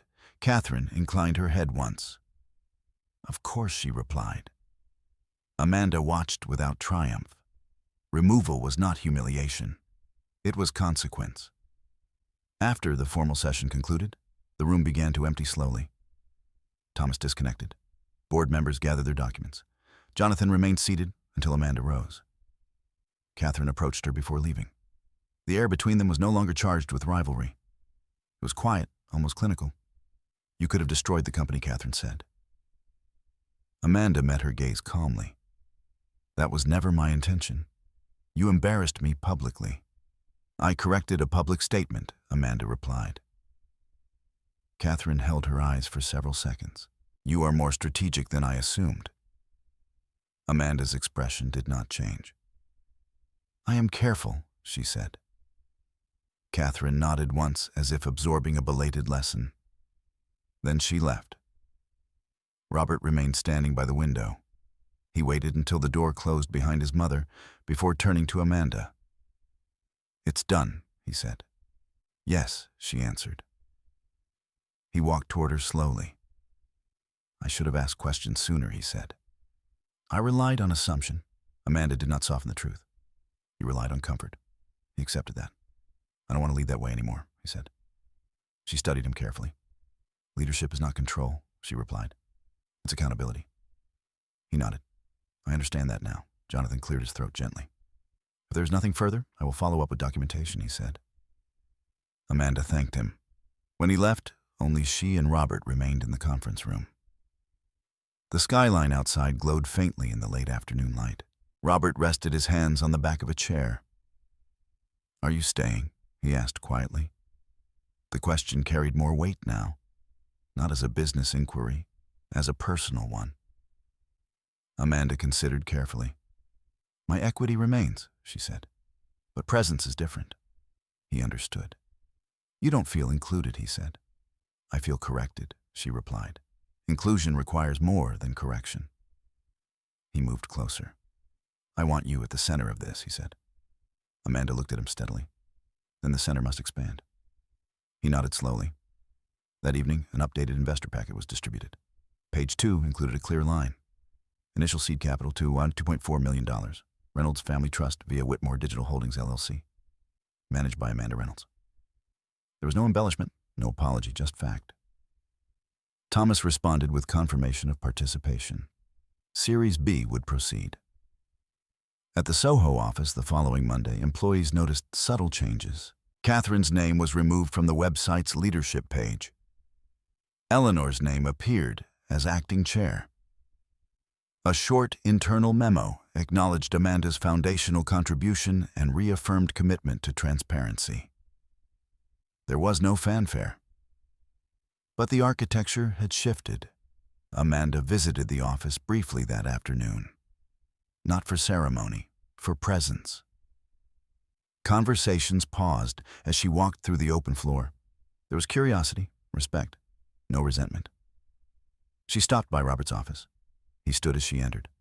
I updated the investor materials, he said. I saw she replied. He hesitated. I'd like you to attend the next strategic planning session. She considered. I will, she said. Not because she craved authority, but because absence had allowed distortion once before. As she left the office, she paused near the glass wall overlooking the city. The company still stood. Employees still coded. Investors still committed capital. Correction had not shattered it. It had stabilized it. That night at home, Amanda sat on the sofa, one hand resting lightly against her abdomen. The baby's movements were stronger now, small, decisive kicks. Life insisting quietly on its own rhythm. Robert joined her, sitting close, but not crowding.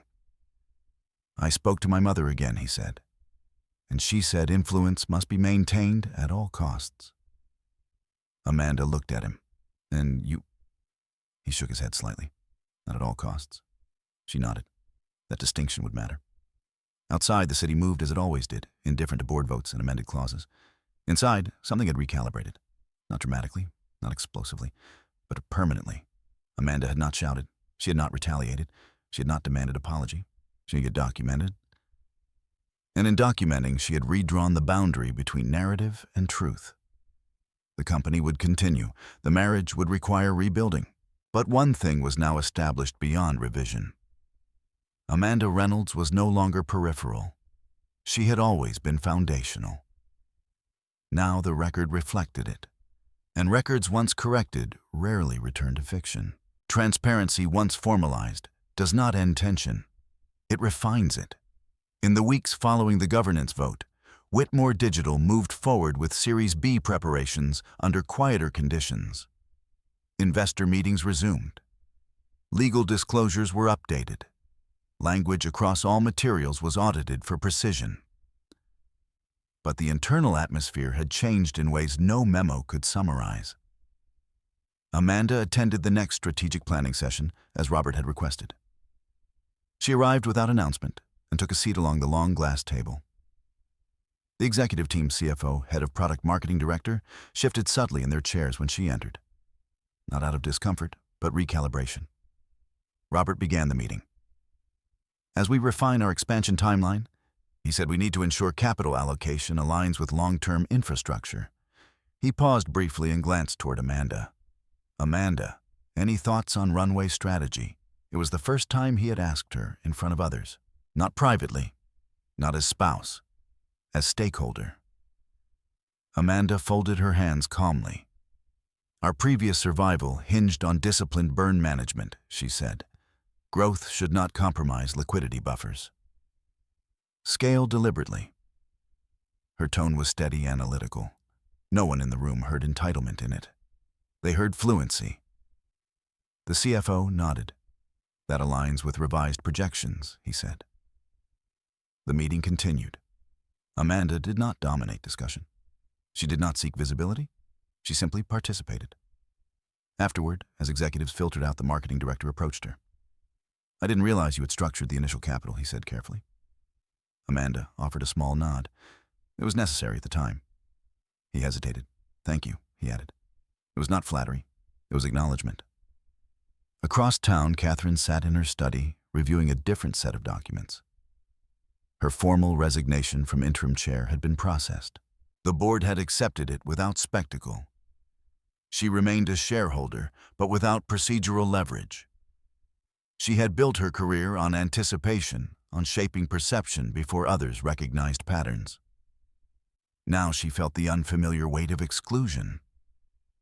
Her phone buzzed with a message from a longtime associate. Heard about the audit. Everything settled, Catherine stared at the screen before replying, "Handled." The word felt incomplete. That afternoon, Jonathan Pierce met Amanda for a brief legal follow-up. "All filings are updated," he said.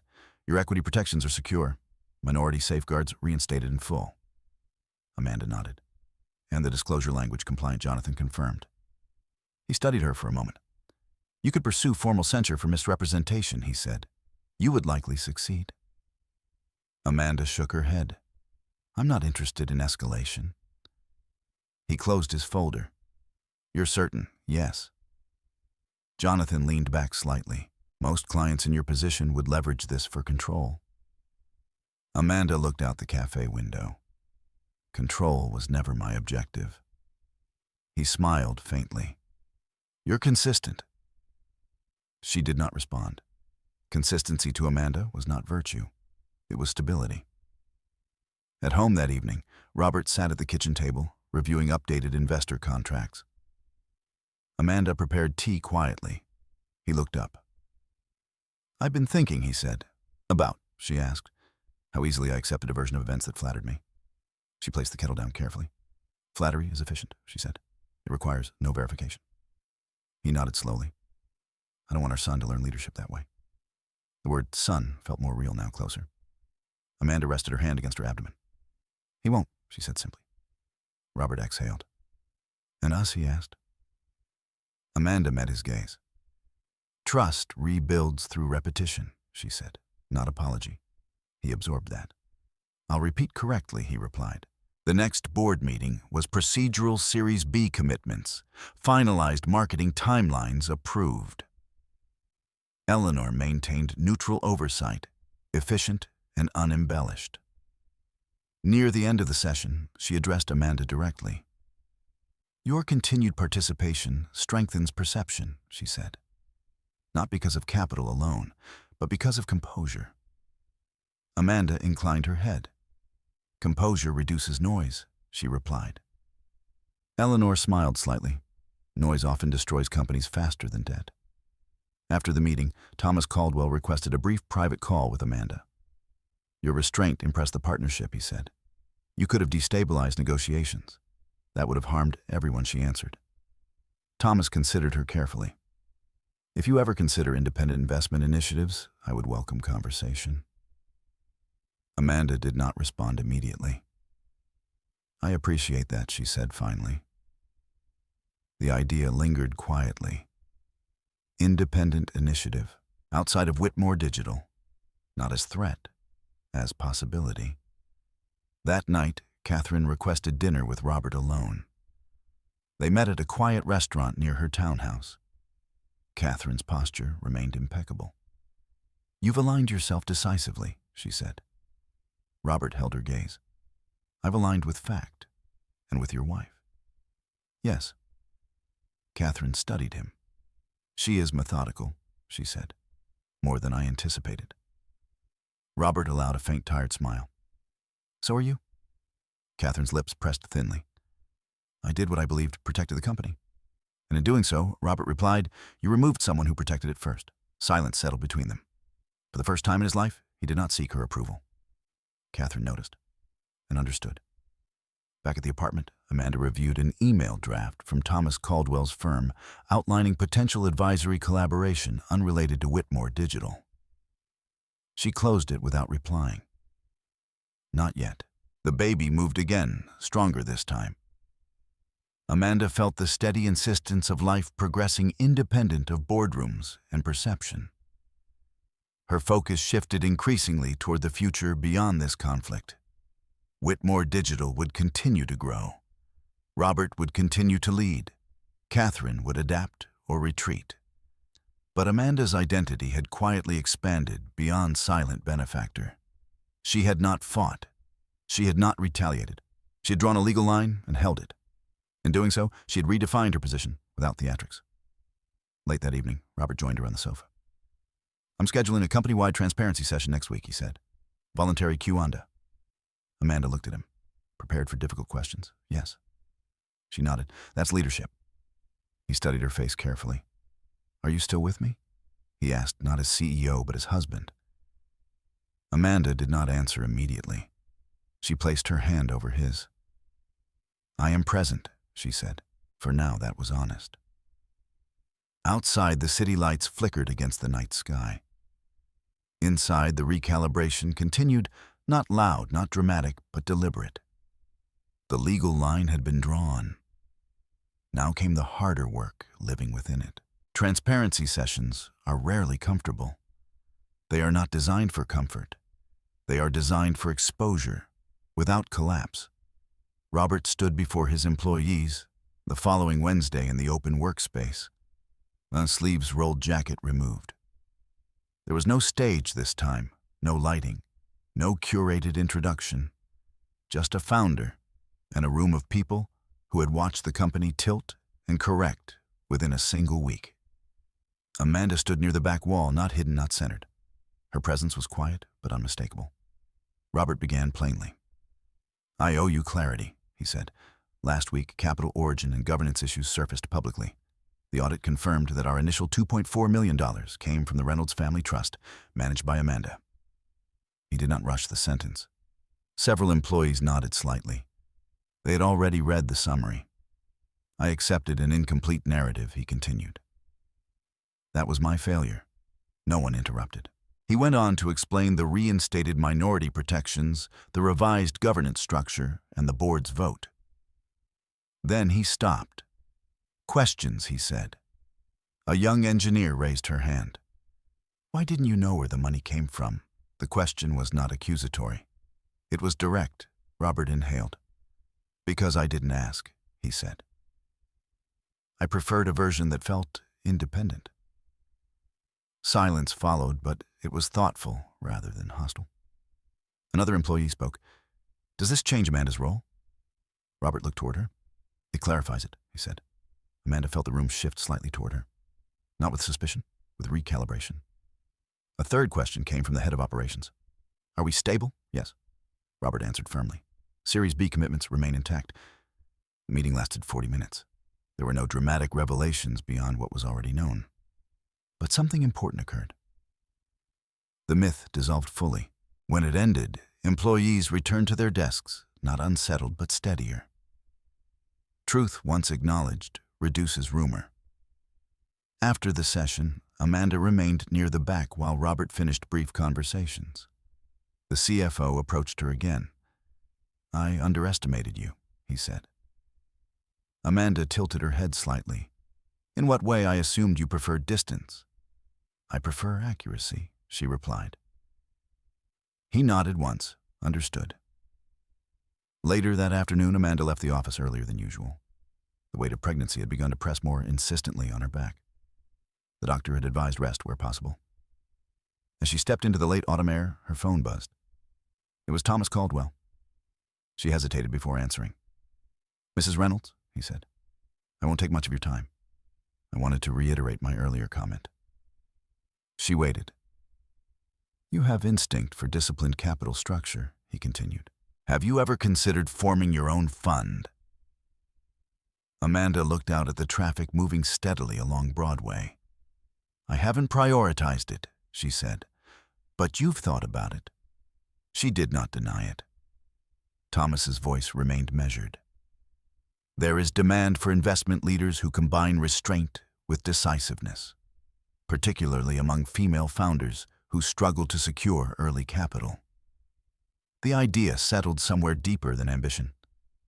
Amanda had not invested in Whitmore Digital to build status. She had invested because she believed in its potential. But she understood capital. She understood risk buffers. She understood silence used strategically. "I'll consider it," she said. "That's all I ask," Tomas replied. After the call ended, Amanda walked slowly toward the subway entrance, one hand resting lightly against her abdomen. The baby shifted again, stronger now, more defined. Life was approaching its own deadline. That evening, Robert found her reviewing a legal article at the dining table. "What are you reading?" he asked. "Minority investor protections in founder-led startups," she said. He sat across from her. "Still planning contingencies always?" He nodded, not offended. "I've been thinking," he said carefully, "about independence." She looked up. "In what context?" "Yours," he replied. Silence stretched briefly. "You don't need this company to validate you," he said. "I never did," she answered. He exhaled slowly. "I'm realizing that." There was no jealousy in his tone, only recognition. "And you?" she asked. He hesitated. "I built something," he said. "But I built it on assumptions I didn't examine. And now I want to build without blind spots." Amanda studied him carefully. "That requires discomfort. I'm prepared for it." She nodded slightly. Preparation, she knew, would be tested over time, not in statements. Over the next week, Whitmore Digital finalized Series B agreements. Capital commitments were secured. Public messaging was adjusted carefully to emphasize evolved governance. Catherine did not attend the signing ceremony. Her absence was noted quietly but not discussed publicly. She remained a shareholder, but her daily involvement diminished. For decades, she had equated proximity with control. Now she observed from distance. One evening, she called Amanda directly. Amanda considered letting it go to voicemail. She answered, "Yes." There was a brief pause before Catherine spoke. "You handled this with precision," she said. Amanda waited. "I miscalculated you," Catherine continued. "I'm aware," Amanda replied. Catherine did not respond to the mildness in her tone. "You protected your position without destruction," she said. "That is not common." Amanda did not interpret it as apology. It was analysis. "I protected accuracy," she replied. Catherine exhaled quietly. "Robert will struggle," she said. "He has relied on me for a long time." "He'll adjust," Amanda answered. Another pause.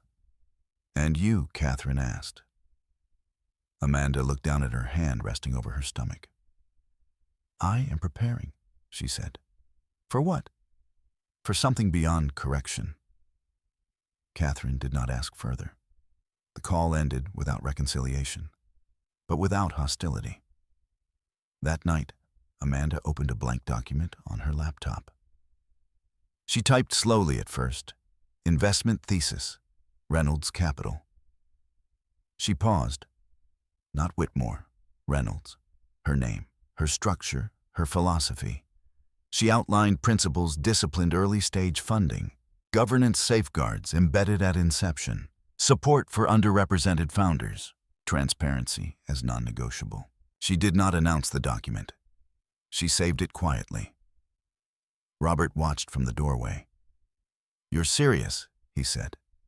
"Yes." "About building something separate?" "Yes." He stepped into the room. "Does that mean leaving Amanda considered carefully?" "It means not depending." He absorbed the distinction. "And us?" She met his gaze. "We're separate from structure," she said, "if we choose to be." He nodded slowly. Outside, winter air pressed against the windows. Inside, something else was taking shape, not reaction, not retaliation. Expansion. Amanda had corrected the record. Now she was redefining scale. Not to outshine, not to compete, but to exist independently of any narrative that could erase her again. The legal line had been drawn. Now came legacy. And legacy, she understood, required ownership beyond documentation. It required direction. She placed both hands gently over her abdomen. The baby responded with a small, decisive movement, life advancing, without waiting for permission. Amanda did not announce Reynolds Capital. She constructed it. There is a difference. Announcements seek attention. Construction seeks permanence. over the next month while Whitmore Digital finalized its Series B round and recalibrated internal processes. Amanda moved quietly in parallel. She met with Jonathan Pierce to structure the legal framework, limited partnership governance charter, minority protections embedded at inception rather than patched later. She insisted on clear voting thresholds and disclosure language written in plain English, not softened through ambiguity. Most funds prefer flexibility, Jonathan noted. Flexibility often conceals imbalance, Amanda replied. He adjusted the draft accordingly. Thomas Caldwell introduced her to 2 institutional contacts willing to commit anchor capital contingent upon formal launch and postpartum timeline. Amanda did not rush. Her pregnancy had entered its 7th month. Fatigue arrived unpredictably now. Some afternoons, she rested with one hand over her abdomen, feeling the steady shifts of a child preparing for his own entry into the world. Robert observed all of it. The way she built documents with the same patience she had once used to document wire transfers. The way she never dramatized intention. The way she did not ask permission. One evening, as snow fell lightly outside their apartment windows, he found her reviewing a draft term sheet. "You're negotiating carry percentages?" he asked. "Yes." He sat across from her. "You're serious?" "I've always been serious," she replied gently. He nodded. "I know." Silence settled between them, not strained but reflective. "Does this mean you'll step away from Whitmore Digital?" he asked. Amanda considered carefully. "My equity remains," she said, "but my identity won't orbit it." He absorbed that. "And our marriage?" he asked quietly. Amanda closed the folder in front of her. "Our marriage survives on respect," she said, "not dependency." He met her gaze. "Then I respect this." It was not defensive. It was honest. At Whitmore Digital, the Series B announcement was released publicly. Valuation increased. Investor confidence restored. Media coverage framed the governance shift as mature recalibration. Amanda's name appeared in the disclosure paragraph, not highlighted, not embellished, simply listed. That was enough. Catherine watched the announcement from her study. She noted the wording carefully. No narrative distortion, no inflated praise. Amanda had not leveraged the moment to elevate herself publicly. She had simply secured position. Catherine recognized something then that unsettled her more than confrontation would have. Amanda did not need dominance. She needed alignment, and alignment cannot be manipulated easily. 2 weeks later, Amanda held her first formal Reynolds capital planning session in a quiet conference room borrowed from Thomas Caldwell's firm. 3 potential junior partners sat across from her 2 women with backgrounds in early-stage Venture 1. Former founder turned advisor. Amanda outlined her thesis without theatrics. "Capital must be paired with governance clarity from day 1, she said. "No founder should sign terms they don't understand. No minority investor should be structurally sidelined through amendment." One of the junior partners leaned forward. "You're speaking from experience." Amanda held her gaze. Yes, she did not elaborate. She did not need to. The meeting lasted 2 hours. When it ended, the room did not buzz with adrenaline. It hummed with a structure. That evening, Amanda returned home later than usual. Robert had prepared dinner, simple, deliberate. "How did it go?" he asked. "Well," she said. He studied her face. "You look different." "In what way?" "Certain." She smiled faintly. "Certainty comes from design." He nodded. "I'm glad," he said. The baby shifted strongly enough to interrupt the moment. Amanda placed her hand over her abdomen. Robert mirrored the gesture instinctively. "For him," he said softly. "For him," she echoed. The following week, Whitmore Digital's board held its quarterly review. Amanda attended. Not as silent observer this time, but as disciplined shareholder. Revenue projections were strong, expansion into 2 new markets approved, governance protocols reaffirmed. Eleanor concluded the meeting with a brief remark. "We have emerged more stable," she said, "because we corrected early." Amanda understood the weight of that. Correction is easier before collapse. After the meeting, Eleanor walked beside her toward the elevator. You are building something separate, Eleanor observed. Amanda glanced sideways. Yes, good, Eleanor said. Independence preserves clarity. As the elevator doors closed, Amanda considered that word again. Independence, not separation, not rebellion, clarity. Catherine requested one final conversation before Amanda's due date. They met in a quiet park winter light filtering through bare branches. Catherine's posture was composed, but age had settled more visibly across her features in recent weeks. You're expanding, Catherine said. Yes. And Robert supports it? Yes. Catherine studied her carefully. I misjudged you, she admitted. Amanda did not respond immediately. Many people do, she said finally. Catherine exhaled faintly. You didn't retaliate? No. You could have? Yes. Catherine nodded once. That restraint preserved the company. Amanda met her gaze calmly. It preserved structure. Silence lingered between them, not hostile, not warm. Measured. You will be a formidable mother, Catherine said at last. Amanda did not interpret it as reconciliation. It was acknowledgement. I intend to be consistent, she replied. Catherine inclined her head. They parted without embrace. Not every fracture requires repair. Some require distance. In the final weeks before birth, Amanda slowed her schedule. Reynolds' capital documents were finalized. Anchor commitments secured pending official launch postpartum. She placed the signed documents in a fireproof safe in the apartment study.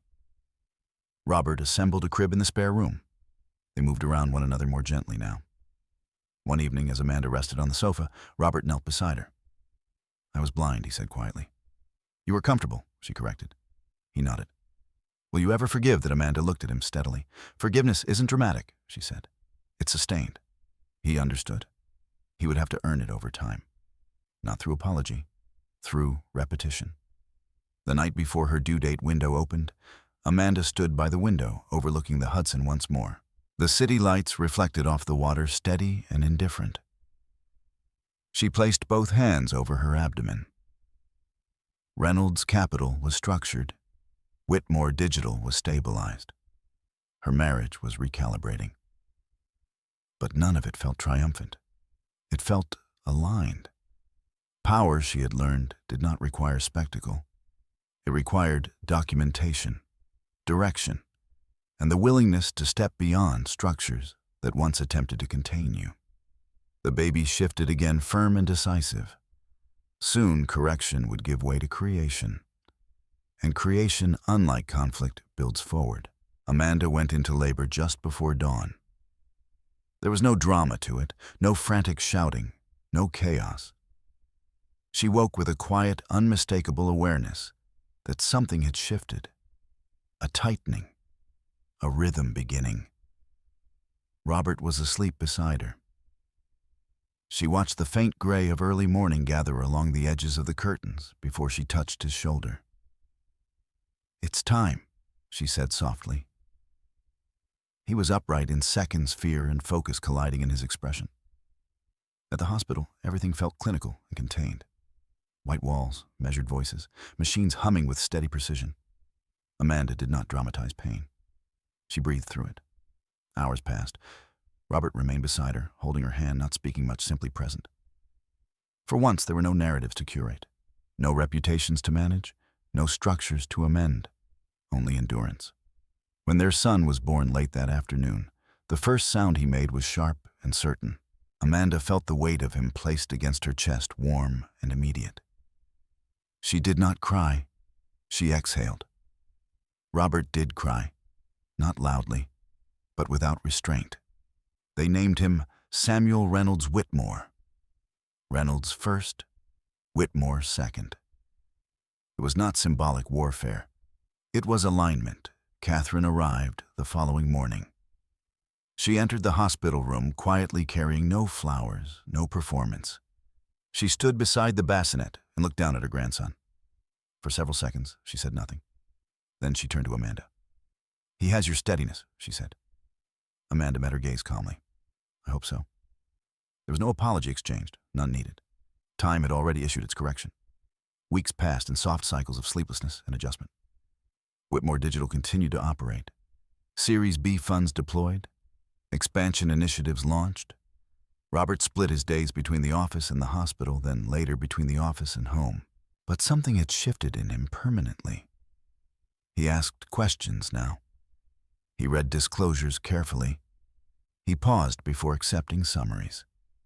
Leadership had slowed, stabilized. Amanda remained largely removed from daily company operations, her equity held, her board presence preserved. But her energy shifted towards Samuel and Reynolds Capital. 3 weeks postpartum, she held her first formal signing for Reynolds Capital in a quiet law office conference room. No press, no announcement, just signatures on structured paper. Anchor commitments were activated. The fund officially existed. Thomas Caldwell attended briefly, offering a measured nod of respect. "You've built it correctly," he said. "That was the goal," Amanda replied. "Will you go public with it eventually?" she said. "When it has performance, not promises." He smiled faintly. Disciplined. "Yes." Back home, Samuel slept in a bassinet near the window. Amanda often worked beside him, laptop open, documents spread across the table. Not obsessively, methodically. She reviewed term sheets between feedings, drafted governance frameworks during naps. Reynolds Capital's first investment was small but deliberate, a female founder building compliance software for early-stage startups. Amanda structured the deal with clarity embedded from day one. Voting rights explicit, amendment protections defined, transparency required. When the founder thanked her for the fairness of the terms, Amanda responded simply, "Structure protects both sides." It was not ideology, it was experience. One evening, as Samuel slept against her shoulder, Robert sat beside her on the sofa. "I spoke to the board today," he said, and she asked. "I proposed adding a permanent governance audit every 2 years. Amanda looked at him. They agreed, yes. She nodded once. "Good." He studied her profile. "I'm not trying to prove anything," he said. "I know," she replied. "Are we steady?" he asked quietly. Amanda shifted Samuel slightly, ensuring he remained comfortable. "Steady isn't static," she said. "It's maintained." He absorbed that.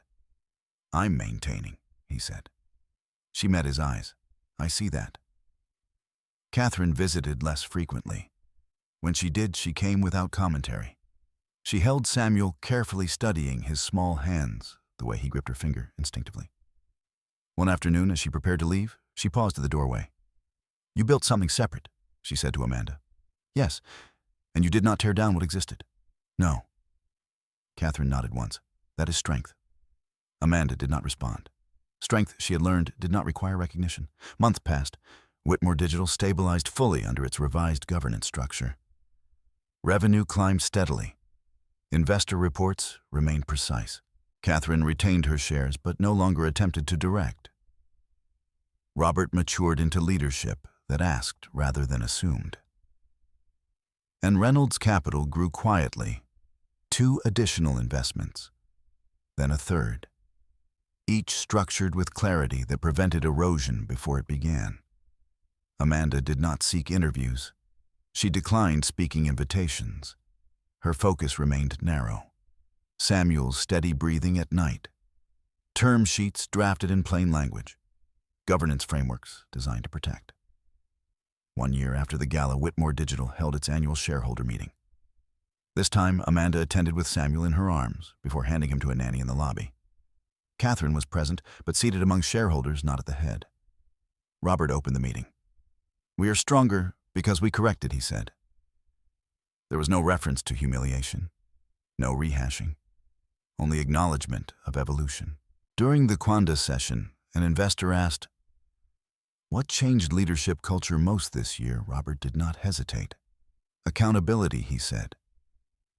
Amanda listened from her seat, not with pride, with recognition.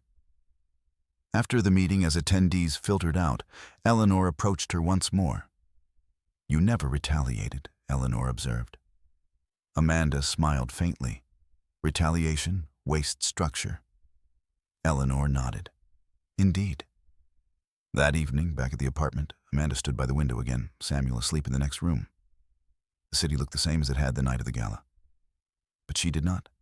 She had not shouted. She had not demanded apology. She had not dismantled. She had drawn a line, held it, then built beyond it. Robert joined her at the window. 1 year, he said quietly. Yes. He placed his hand lightly over hers. Thank you, he said. For what? For not choosing destruction? Amanda looked out over the Hudson. I chose accuracy, she said. He nodded. And dignity.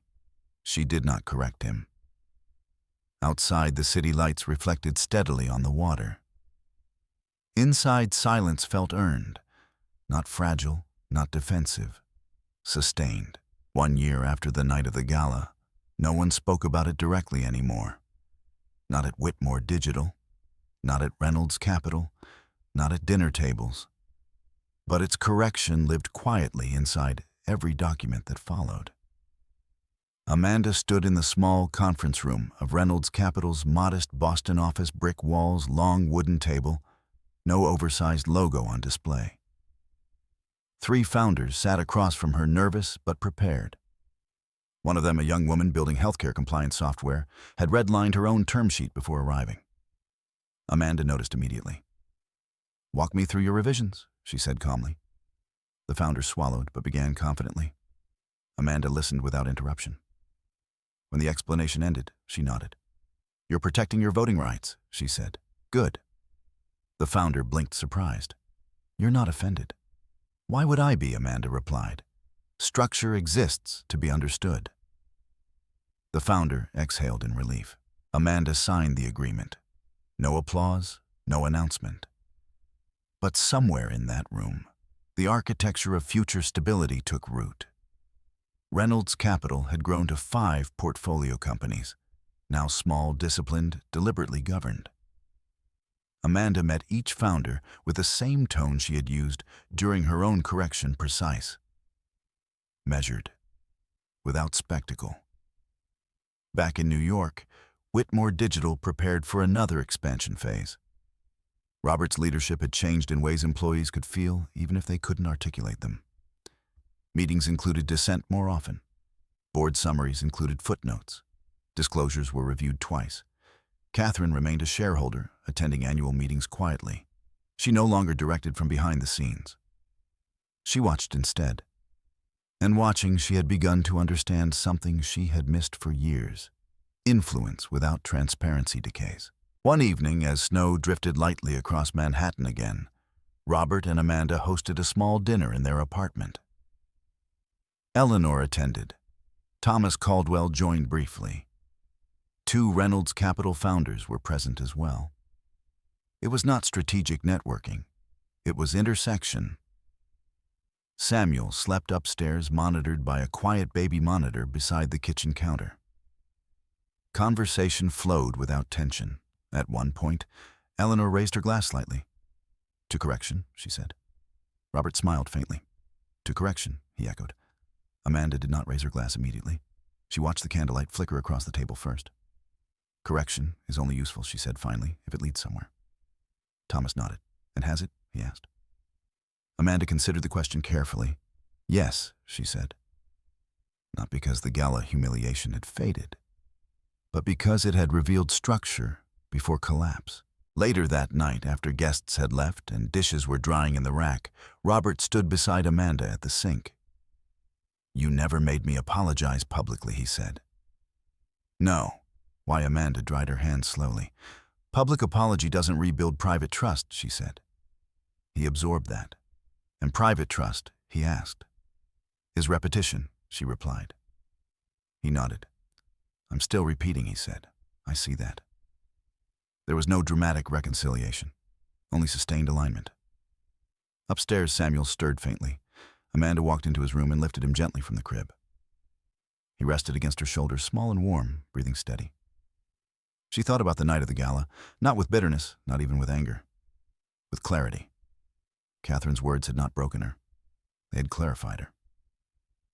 She had known even then that humiliation is temporary, when documentation is permanent. That erasure fails when records exist. That silence, properly used, is not weakness, It is timing. The following spring, Reynolds Capital announced its first successful exit, modest discipline profitable. Amanda declined interview requests. Instead, she sent a short note to her portfolio founders: protect your structure early. Correction is harder later. No exclamation points, no branding flourish, just instruction. At Whitmore Digital's annual shareholder meeting that year, Robert presented growth metrics with careful language. We built resilience, he said, through accountability. Catherine listened from her seat. Afterwards, she approached Amanda quietly in the lobby. You have done well, she said. Amanda met her gaze calmly. So have you, she replied. Catherine hesitated. In what way you adapted, Amanda said. Catherine absorbed that slowly. Adaptation for her had once felt like defeat. Now it felt like survival. As months passed, the story of the gala became less a scandal and more a case study whispered among investors about governance and transparency. Amanda's name circulated quietly in venture circles not as a victim. As a disciplined architect, one evening she sat alone at her desk. Samuel asleep, Robert still at the office. She opened the original leather-bound notebook she had used 2 years ago. The pages still held dates, transaction codes, wire confirmations, the quiet proof of a foundation no one had seen. She closed it gently. She no longer needed it. Structure had moved from documentation into culture. Reynolds Capital operated with clarity embedded. Whitmore Digital functioned with transparency enforced. Her marriage stood not on mythology, but maintenance. She walked to the window overlooking the Hudson once more.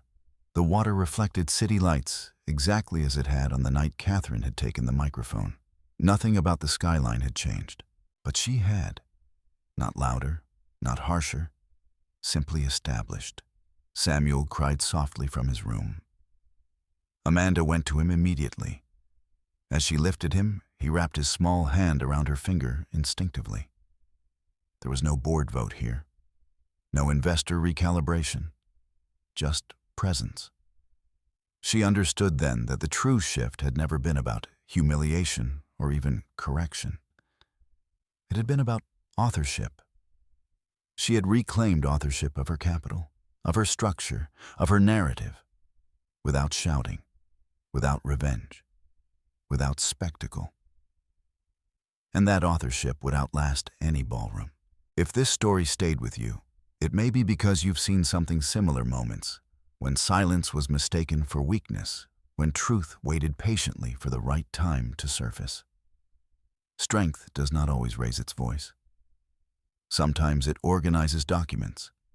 Sometimes it waits. Sometimes it walks away without spectacle. If you'd like to share where you're watching from and what time it is in your part of the world, I'd be glad to know. Stories travel farther than we think. And if quiet resilience, legal clarity, and earned dignity matter to you, you're welcome to stay. There are more stories like this, unfolding one careful page at a time.